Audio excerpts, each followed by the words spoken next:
So, we have shockingly all been living under rocks throughout all of 2024.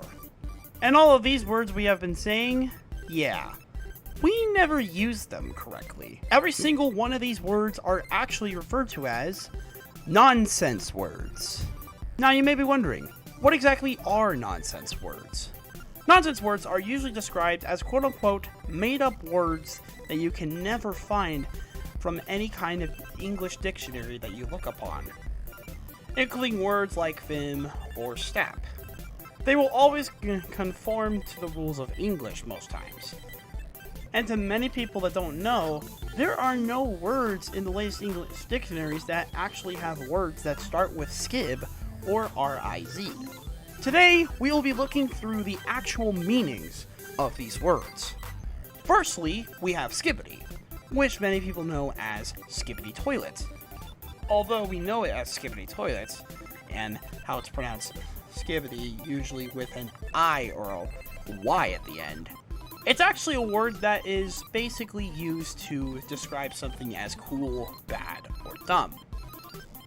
So instead of saying terrible, amazing, or stupid, you use this word. You use the word skibidi to actually... It's kind of hard to explain, but it's just more of a bizarre and crazy word of saying all those things. Next, we have the term Rizz. Some people know it as a slang term that can mean to style, charm, or attractiveness.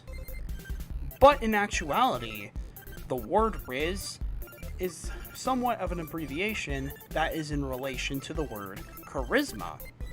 It's primarily used within people of the Generation Z era, similar to an older slang known as game.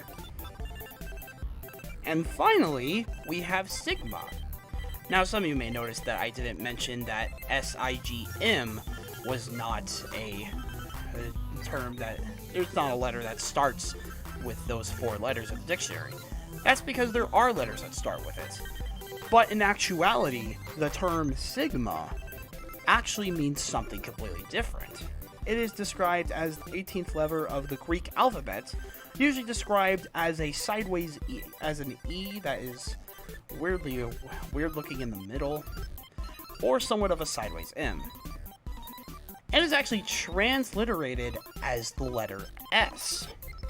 And it's also used in astronomy, called a sigma octantis, which is described as the 18th star in a constellation.